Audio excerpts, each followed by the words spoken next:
Hey everyone, welcome to Talking Cubs, a part of Cubs Insider, which is new for us. I'm Ryan Davis, and I'll be joined in a moment by Sean Sears. We are moving, or I guess you have probably figured out we have moved. This is our first video for CubsInsider.com. We are a YouTube channel talking about the Cubs, analyzing what's going on the field, off the field, news, rumors, everything. Sean and I will be talking about it. You can find my work. I used to write for CubsInsider.com. I've also written for The Sporting News, Forbes, The Athletic, many others. Sean has written for Fansided and NBC Sports Chicago. So, Sean, I'll bring you in now. We're excited to be on Cubs Insider, right? Yeah, it's exciting news. Obviously, I mean, you wrote for them. I've been reading them for forever. I mean, we're good friends with a lot of the people that are associated there, and they do fantastic work. So for us to be attached, that is awesome. On top of that, obviously, we're going to hopefully get in front of some more people. So hopefully, you guys can tell us if we're good or not. Because we haven't figured that out yet. Don't do that. Don't tell us if we're good or not. Just kidding. Yeah, Lie to us. Yeah, tell us we're great. So we're here talking about the first couple games of the Cubs season. They had 3 in Texas. Sean and I knew we were going to be launching with Cubs Insider today. We were really hoping that the Cubs would oblige and win that game on Sunday, take 2 out of 3 and make this a little bit better than it was. But unfortunately, they dropped that game. Sean, they scored 28 runs in 3 games against the Rangers. They lost 2 games, of which they scored 10 and 6 runs. That is not something that you would hope would be a trend, but the pitching just really let them down. And it wasn't just the bullpen, it was a couple of the starters too. Right. Across the board, pitching wise, especially Sunday's game, no one really looked comfortable. Obviously, the struggles we saw on Saturday from Darvish were a concern, but you could pick out some performances there. Like Jose Quintana, while not fantastic, gave the Cubs 4 solid innings, struck out 8 batters. I mean, that was for a guy that probably wasn't expecting to pitch. That was huge. But just about everyone else, it was brutal to watch. Even Pedro Strop today, obviously with the wild pitch, he's going to earn the loss today or Sunday. So it's encouraging because I mean, if you told anyone the Cubs are going to score close to 30 runs their first series, I think you're like, okay, well they're probably 2-0 or 2-1, or maybe they swept the Rangers. But with the pitching really letting them down, it's pause for concern because you can't imagine the Cubs offense can keep scoring as much as they have. Yeah, well, let's look at the good first. John Lester on opening day, and this is something we talked about before the move to the new Cubs Insider YouTube channel, Cubs Insider. John Lester was great. 6 innings, he only gave up 4 hits, 2 runs. He only struck out 3, but he missed a few more bats. His velocity, something we talked about before, in March and April seems to be more 88 to 90 kind of range, but then he kind of ticks it up as the season goes along. So the fact that he was able to get out 6 innings was great. You also got clean innings from Brandon Kinsler, Brad Brock, and Randy Rosario. So that's what you're hoping for. That's the positive.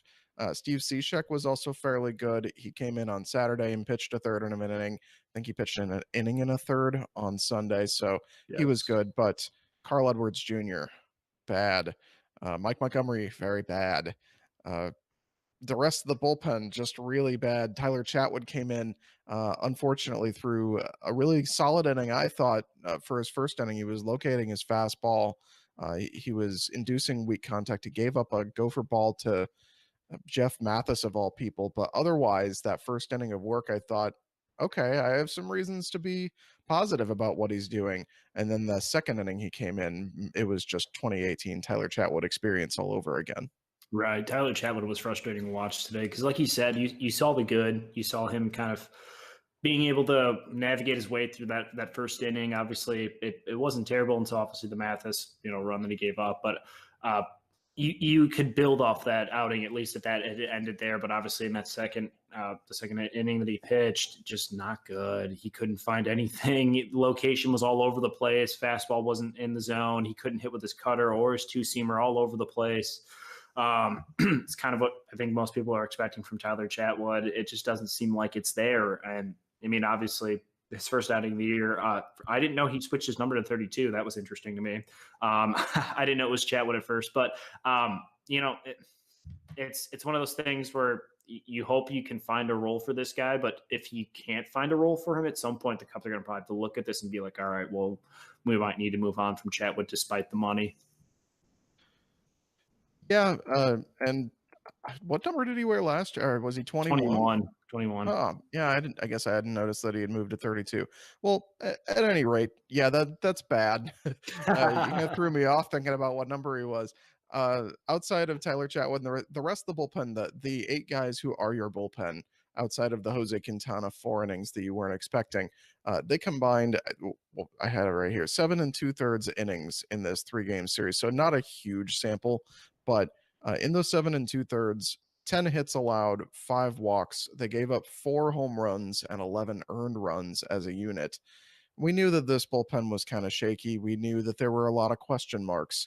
The fact that the guys who actually were pretty good involved Brandon Kinsler and Randy Rosario was a little surprising. But Right. Sean, this team cannot win games. I mean, if you're looking to avoid that absurd Pacoda 79-80 win prediction, this bullpen's got to be way better than that.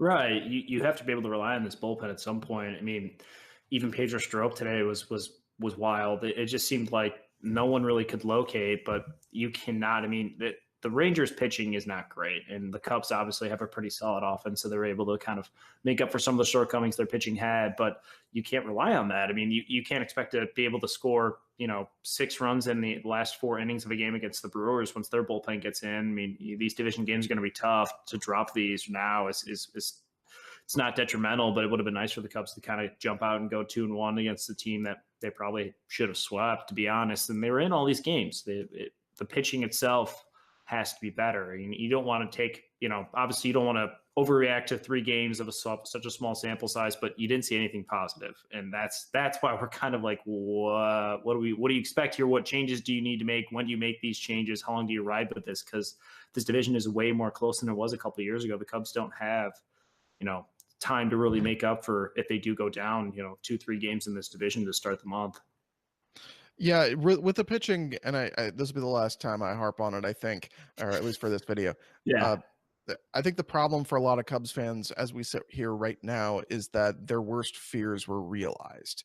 It was Yu Darvish going out there and not doing what you were hoping Yu Darvish would do. It was more of an extension of last year, and we'll do another video here that's going to be either up shortly or already on the channel, where we'll talk a little bit more in depth about the starters and a few of the other aspects of the game. But it was Darvish, walking all those guys, and velocity was down. It was Cole Hamels getting squeezed and then giving up a grand slam to break open, to blow away the lead. It was the bullpen being as bad as you really, mostly feared they would be. It was the realization of all those fears as being correct, at least for the first 3 games.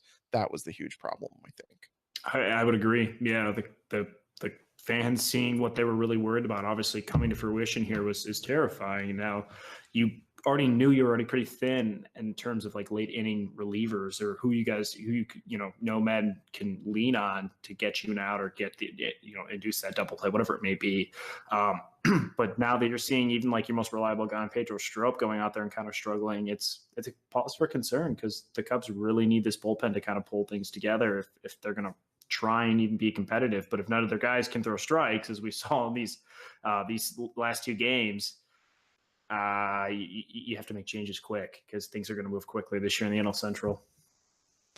Yeah, well, just to look ahead, since we're kind of previewing or we're reviewing the series, we're going to preview a little bit. They go to Atlanta to play starting tomorrow night. That's 6 o'clock, I think, Central Time, 6:10. I believe that'll be Kyle Hendricks on the mound. So a chance for the Cubs to turn things around with, arguably their best pitcher pitching for them. Yeah, Kyle Hendricks on the bump. I mean, that's huge. Fresh off the extension, it'll be nice to see him get in there.